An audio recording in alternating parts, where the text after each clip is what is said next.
I think there's 180 million views. Big hit song, Sigh Baby. Well, that was one of those almost like a perfect marketing storm, like Tekashi 6ix9ine with the Gummo song, where Sigh Baby was singing very melodically, and it was a good song, but he's out in this apartment complex in this neighborhood called the Nine, which is a mob stronghold, the ninth ward, part of Zone 3. This is the famous case where it made it on First 4. So there was a case on First 48, and someone was killed in the same apartment complex on Dunham Road or something. Long story short, the homicide detective started looking at the music video that Sigh Baby did, and they zoomed in on serial numbers of guns, and there was over 24 arrests.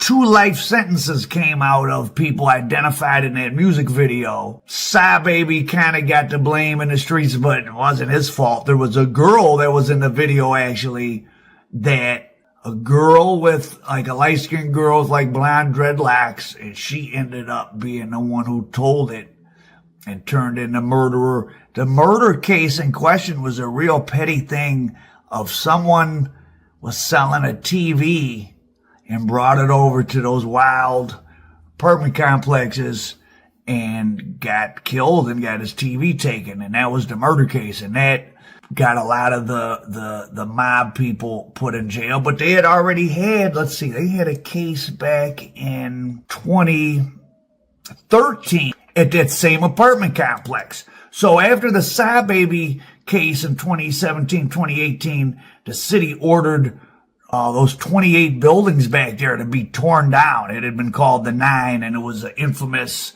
drug things. I saw on someone said somewhere that some of them guys are making so much money, and at one point they owed the cartel, and like the cartel ran up in there and confiscated like $1 million of unpaid ticket money. You know, is that true or not? I don't know, but it sounds like it might have been. So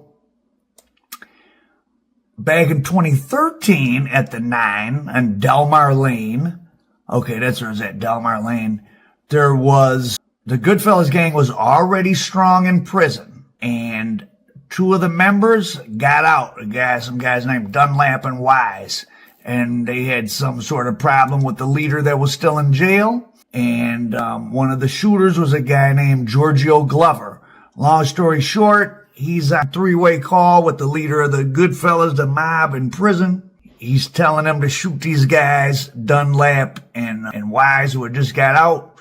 He does. Dunlap dies. Wise lives. And this girl, Talia, well, at least that's the story that was told to the police by Talia Knox, one of the so-called shooter, Giorgio Glover, or the so-called shooter, Giorgio Glover's girlfriend. Well, he got convicted, but then it was quickly overturned because Talia Knox was an informant. She was a paid informant. So in the beginning, listen to this, she got 2 $60 payments to give information about her so-called boyfriend.